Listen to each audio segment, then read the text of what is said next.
welcome back to my channel. My name is Heather. I am a top 1% Etsy seller and I have grossed over 450K in revenue in my own Etsy and print-on-demand business. I teach about Etsy and all of the beauty of growing and starting your own Etsy business online. This is a part 2 to the initial video that I made about how to optimize your Etsy SEO. I'm going to put the part 1 up above here, so please watch that first if you haven't already. And today I'm going to go over what not to do with Etsy SEO. There's a lot of things that you should be doing with every listing you create on Etsy. However, on the opposite side, there's a lot of things that you shouldn't be doing. So we're going to go over all of that today. This is a must to watch to make sure that you are doing your Etsy SEO correctly as you go forward with creating more and more listings throughout your time on Etsy. So without further ado, if you haven't already, don't forget to subscribe, like, and comment for more videos like this. Give me all of your suggestions on other things that you want to see on this channel. Besides that, we're going to hop straight into this video, guys. I don't know what I was doing with my hand. I feel like I'm like a spy or something. I don't know. Anyways, let's just get into it.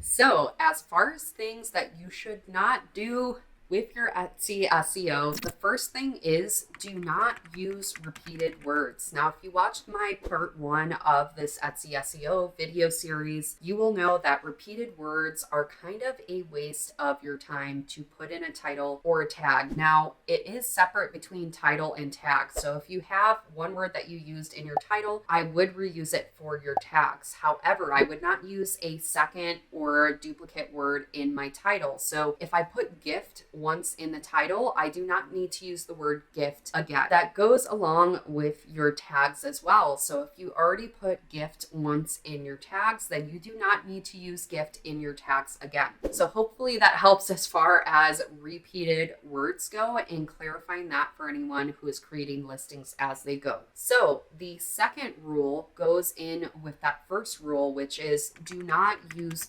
plurals. With that being said, if you're repeating a word just to put in S at the end of the word, it's going to be a waste of your time to do as well, because again, Etsy uses root words that it categorizes your search engine optimization by on the Etsy algorithm. So if you're ranking for gift, it will rank you if a customer types in gifts that has an S at the end. So this is something that's important to consider as you're writing those titles and tags, that you don't need to fill up another space in your title or tags with a word that is plural. So the third don't and what not to do with Etsy tag, title, and listing description creation, any type of SEO that you ever create, do not use trademarked words or phrases. Now, some of the most common trademarked words and phrases that you'll find on Etsy is Starbucks, Yellowstone, Disney. All of these trademarked words you cannot use in your titles, tags, and descriptions. You can get flagged and taken down for any listing that is created using any of those words, and anything that is trademarked in the past, or maybe you upload a listing and a word in that listing gets trademarked. That is something that you need to keep in mind as well. Now, there are tools that you can use that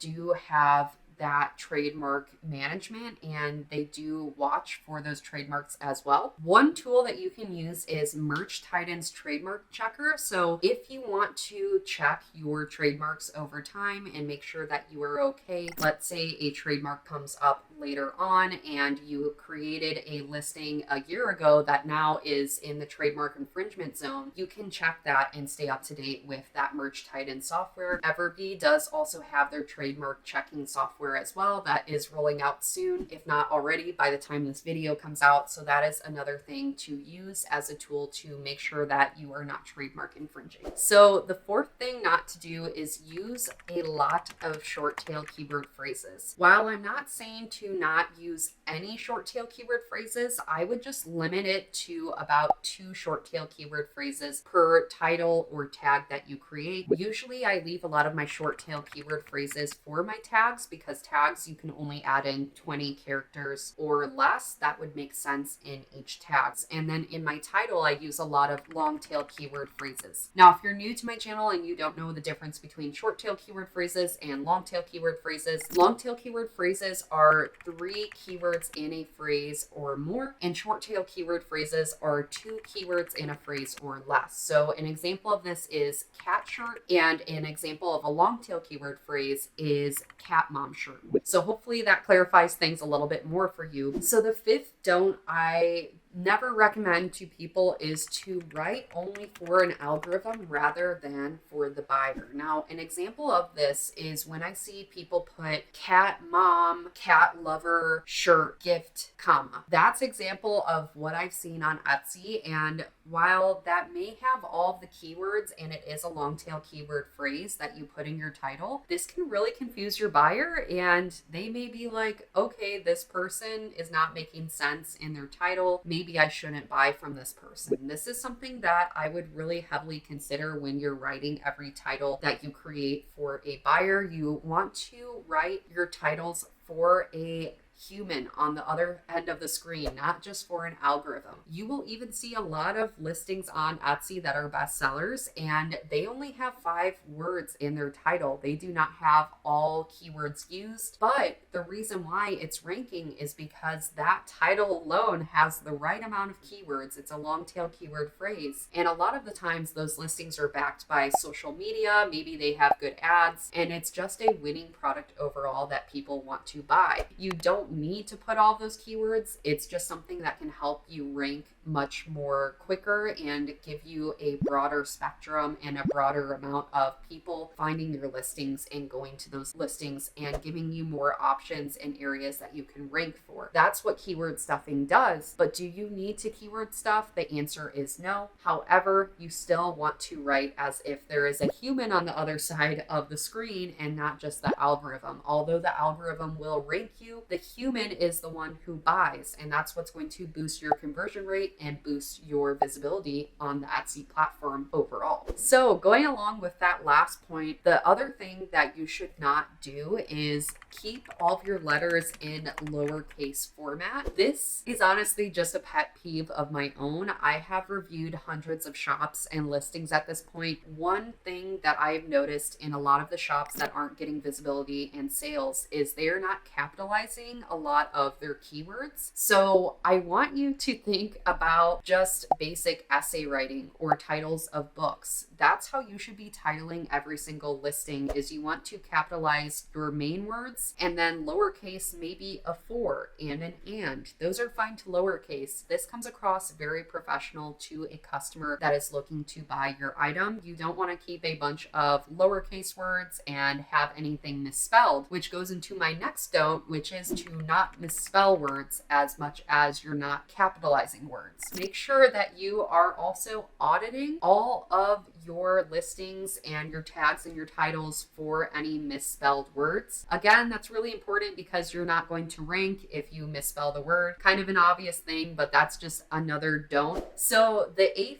don't, and something that I would not suggest doing, is using spacers and keyword phrase separators such as a horizontal bar, a dash, or a dot. Honestly, guys, it does not matter. At least you have the keywords on the title, on the tags. You could have no separators, no spacers. That's fine. I've seen people rank and be bestsellers without any comma or anything. It really doesn't matter. But here is what matters when you're using a horizontal bar, a dash, or a dot. You are using a extra space to put between your keyword phrases. So if you have cat mom, a horizontal bar, and then gift for cat lover, horizontal bar, the problem with this type of writing is you have to put a space in between each phrase, and you have to put a space before the horizontal bar and after the horizontal bar, which can forfeit one extra keyword that you could have added to that title. So that's one of the reasons why I don't suggest using a horizontal bar, a dash, or a dot. I used to use a horizontal bar and I thought it looked aesthetically pleasing. I thought it looked really cute, but then I realized that I was forfeiting that extra word over time. So then I stopped doing the horizontal bar and I just went to a simple comma. The next don't that I have is to not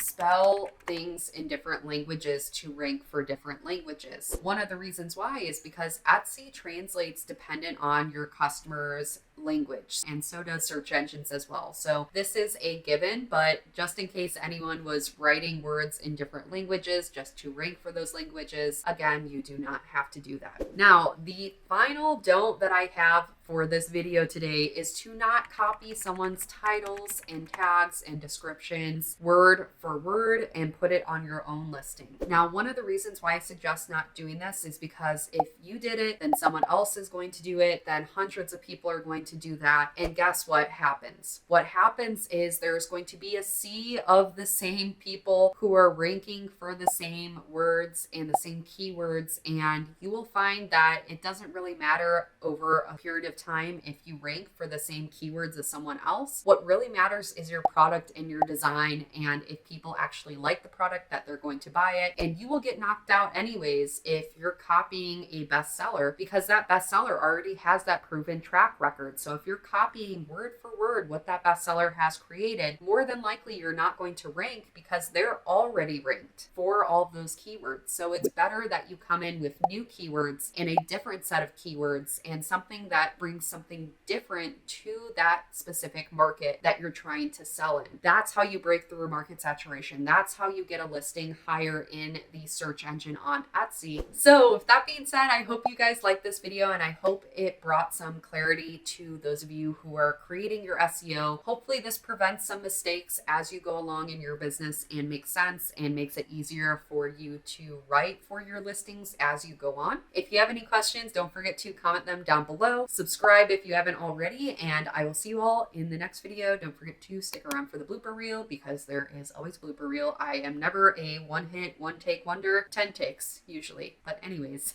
see you guys in the next video here.